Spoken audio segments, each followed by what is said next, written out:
Irnakk. Is this the worst Bionicle Titan set ever made? Well, it certainly has its fair share of flaws. But let's examine this set, the good and the bad. We'll see if it really is the worst, or if it's secretly a bit of a hidden gem. And we'll take a look at a sick revamp of this set, we'll examine the pieces, see how you can use them in mocks. We got a lot in store. Get ready. Alright, Irnakk. This was a set released back in 2006. It was a boxed set that featured these 3 Paraka sets. And if you didn't build them, you took them apart, then you could build Irnakk. But it was no ordinary combo model. Because yes, you better believe it, it featured some exclusive recolored pieces. How exciting. One of them was this lovely pearl gold Paraka spine. It's the exact same piece as Fox head, just instead of being that kind of white color, it's pearl gold. Yeah, look, the original is pretty sweet, but hot dang, this is so much better. And a lot rarer as well.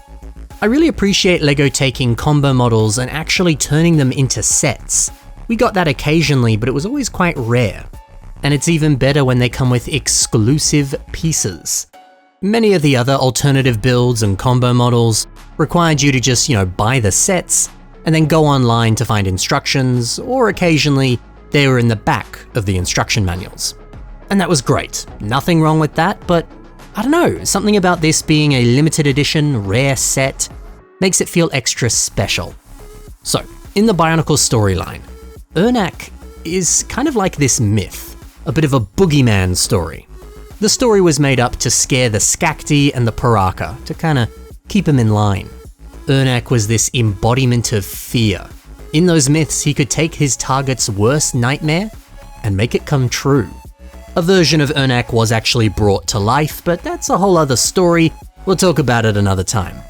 Anyway, the idea of this being a nightmare, a boogeyman, I think that really fits the way that this is built. Imagine running into a creature that is literally made up of the body parts, the limbs, and the pieces of you and your friends. Well, that's exactly what this is. It's disgusting, it's terrifying, and it works. The design almost feels a bit akin to Frankenstein's monster. A hulking, huge mass of flesh and bone fused together. And then there's these Zamasphere pieces inside his body. It really does look like internal organs, guts, just flowing out of his body. The dude is nasty. He's gross. He's also got the same light up eyes as the Paraka. My batteries in mine are dying a little bit, but it still works. Honestly, look, this is a wonderfully original and very menacing design. But yeah, this does have its fair share of faults and problems. The blaster arm, it can pose. The skull's embedded in there, a fun touch. But it does flop over every now and then. It has a lot of trouble staying up. You gotta get it in just the right position. Now look, it's possible my limbs are a little bit used and worn, and maybe a different version of Irnakk might not have this problem, but it does also feel a little top heavy. So I feel like this might be a little more universal. However, the other arm has this exact problem, and it's definitely because it's top heavy. It also kind of wobbles a little bit.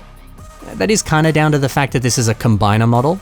I'm sure with different pieces, more of a parts budget, this wouldn't be as flimsy in its construction. The legs. Yeah, look, they can bend and move. That's nice. But it's so easy for the socket to pop off and separate, which is frustrating. It makes posing this toy incredibly difficult. And on that, while the legs do have a degree of movement, the additional supports on the back kind of force him to always be hunched over with a bit of a bent knee. Yeah, it really limits the poses that you can put him in. Couple that with the awkward design of the arms. Yeah, Irnakk is really difficult to pose, really difficult to play with. It's a shame. For example, let's try and get him in some dynamic poses. I've got Black Phantom here, a Hero Factory set that is incredibly posable. Let's see if Irnakk can match these poses. Starting off with a standard bent knee and arm ready to fire. A pose that pretty much any set can get into. Irnakk can't really bend his knee. It just doesn't really look right. What about a more dynamic leg outstretched position like this? Yeah, kinda. Not really. I don't know, it just doesn't feel as fluid or free-flowing, like it does on Black Phantom. Things feel a bit clunky and forced. And yeah, you better believe as I pose this, the leg support popped off. But okay, what about like a running pose? What about this? Well, maybe this is the most successful, but again, it just kind of looks a bit off. Unfortunately, Irnakk has a lot of difficulty when posing. And dude, every single time you pose this toy, those Zamispheres fall out of the body, roll off the table, and will be lost under the couch. It's rough. All in all, the design and the concept and the pieces, they're great. Irnakk is an awesome idea, but the rigid posability really is a shame. It really greatly affects the way that you play with this toy. Look, there's pros, there's cons. The set has a lot of good and a lot of bad. But this is a set that gives you 3 whole canister sets. You get a lot of pieces, and that is a good thing. And you get some exclusive parts, dude. Let's take a look at these pieces and see if that makes up for some of the problems with this set. We begin with that lovely golden spine. Check out the way that Huskworld has used it here for a bike. It really brings this design to life, doesn't it? It gives it a lot of attitude, personality, and flavor. Sick. The Zamispheres are up next. You get so many of them, but how can you use them? Well, Marco has turned them into eyes on a bug. Hey, if you're building any Rahi or creatures or animals or insects, grab some of these parts. It looks good. What about the feet? These ones from Thok. Now remember, these come in very light bluish grey, a different colour from your very typical LEGO white.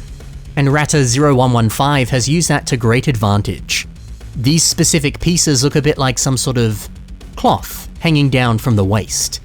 And the colour very much is differentiated from the standard white behind it.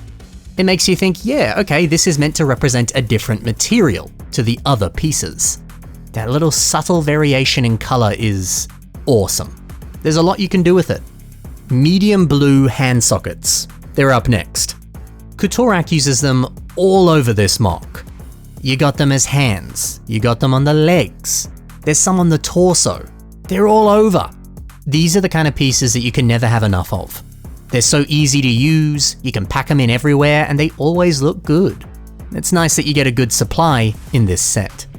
This black limb element, what about that? Labark1234 uses it for a lower leg, but he's flipped it around. And now this bit here that kind of flares out. It does look a lot more dynamic. And you get to fill in the space in the inside, really armor it up. Yeah, it looks good. Sure, you're using it in essentially the same way, but come on, this looks great. Some subtle changes, but they add a lot. And finally, these clawed feet. Well, shout out to the way that they're used here on Irnakk, placing them on the side of the torso and stemming the arm out of this gap in between the toes. Very clever. But remember, these can easily be used as claws. They make for a really nice hand design. That's always a lovely technique. So that's all of Irnakk's pieces. They're pretty good. But let's round things off with a revamp of this set. IGUI9 has made this, and dude, if Irnakk is meant to be a nightmare, a big old monster, well, all these bony spines and spikes certainly make him even more terrifying. It's such a scary and sick effect to take those Thok spines and use them like this.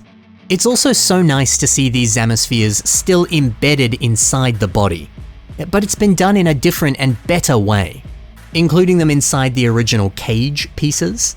That's very wise, because you can still see them. It still gives off the same effect as the original, but now they're locked in, they're not going to roll out and go everywhere. I love that. Even the fact that these cages kind of resemble bones and spines and spikes, really upping that skeletal look, well, it really ups the nightmare factor. Oh, but my favorite thing here, the use of this piece. This is one of the armor pieces that we see on Hully and Nika.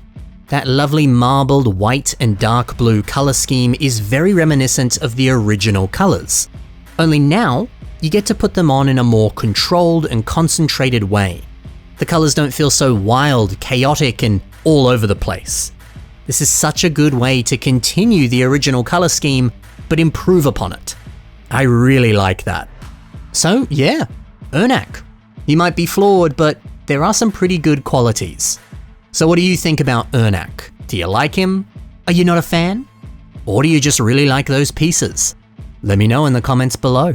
And in the description below, be sure to take a look at the links there. They'll lead you to more creations by the people I featured today. Thanks for watching everyone, happy building, and bye for now.